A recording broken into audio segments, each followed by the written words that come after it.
Commencing virtuous mission now. Metal Gear Solid Delta, despite the massively updated look, isn't as big of a remake as it seems at first glance. All of the areas are still divided by loading screens, all the dialogue audio is the same, and for the most part, all the cutscenes are a one-to-one recreation of the original. Weirdness and all. Yep, still weird. That being said, after beating Delta, I still spotted some big changes made from classic MGS3, and I'm here to break them all down for you. Keep in mind, I'll be using PlayStation notation since I played using a DualSense controller.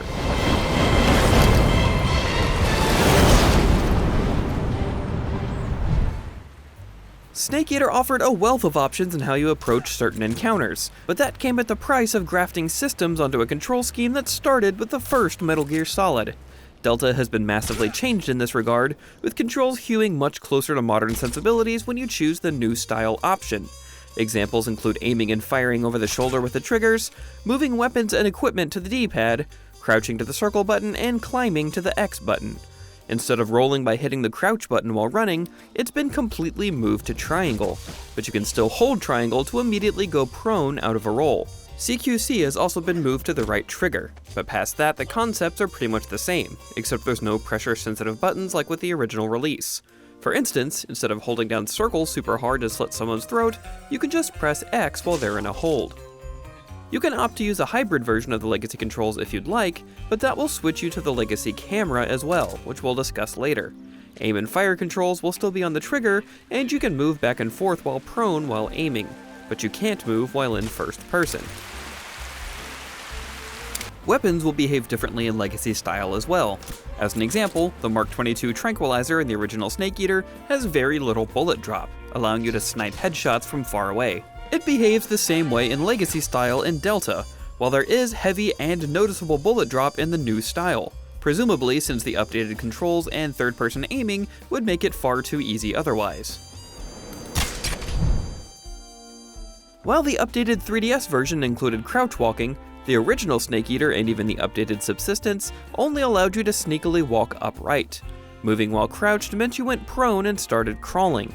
In Delta, you can now press circle to crouch and continue to move while hunched over instead of going prone, and to fully lay down, you need to hold crouch. Stalking has also been moved to holding L1 while moving instead of using the D-pad, since the D-pad is now used for switching weapons and equipment. You can also now move in first person, albeit slowly, and movement while aiming while you're prone has been updated.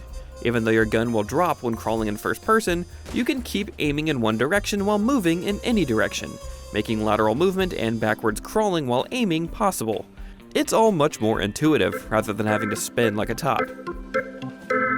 To round out the rest of the movement changes, you no longer have to keep holding the left stick into a piece of cover to flatten yourself to it. Snake will now stick to any cover you press up against, even if you let go of holding forward. While most of Delta is built on the bones of Snake Eater, there are some new animations, particularly with the CQC takedowns. While the slam in Snake Eater used to be just one animation over and over,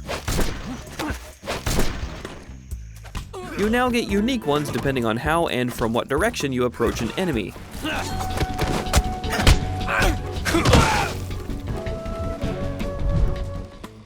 While you can still open up the survival viewer to swap out your camo, you can now do so in a pop-up menu without needing to pause by holding up on the D-pad, selecting with the right stick, and pressing X.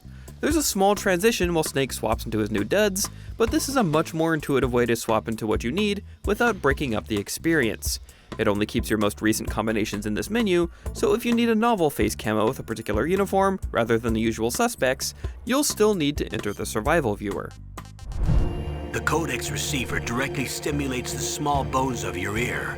No one but you will be able to hear it. The 1960s may be too early for a fancy codec, but Naked Snake still has a radio.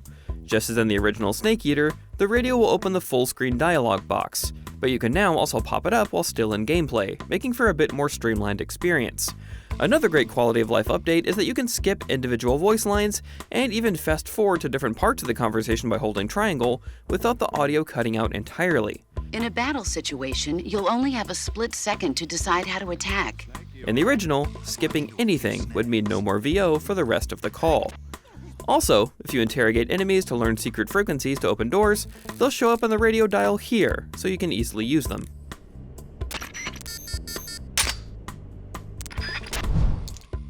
Delta also adds a photo mode to the Snake Eater experience.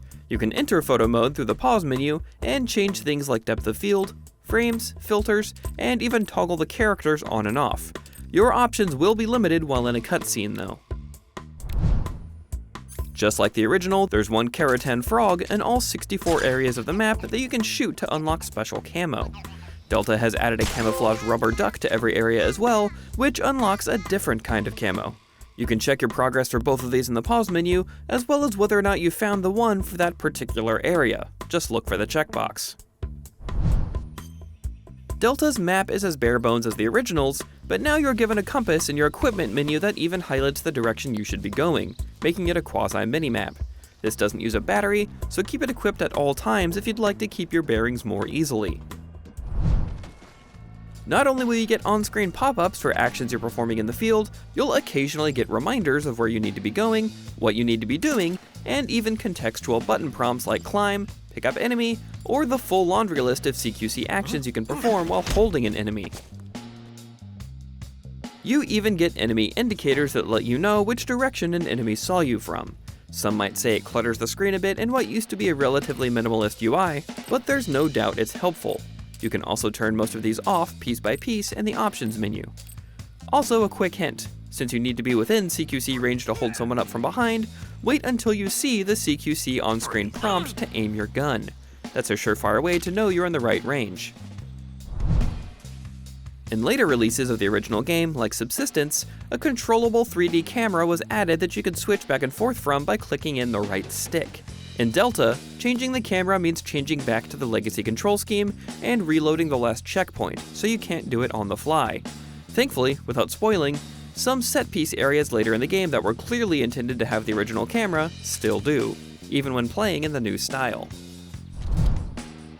In the updated Subsistence release of the original Snake Eater, there was a mode called Secret Theater on the second disc that let you watch a collection of joke movies and even a trailer for the then upcoming Metal Gear Solid 4.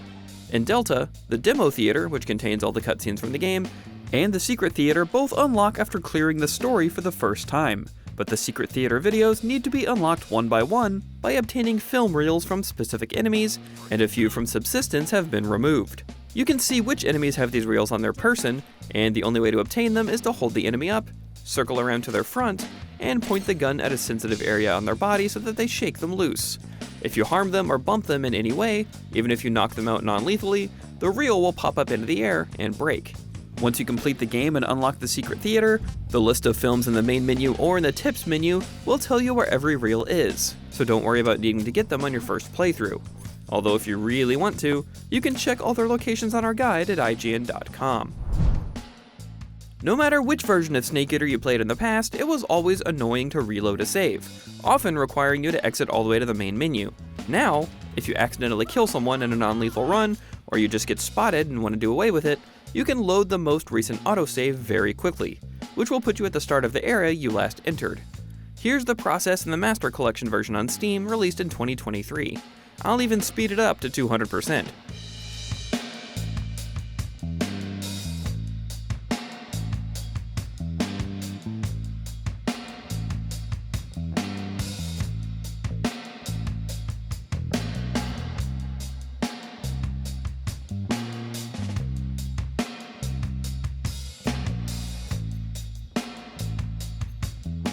And here's the process in Delta on a PS5 Pro.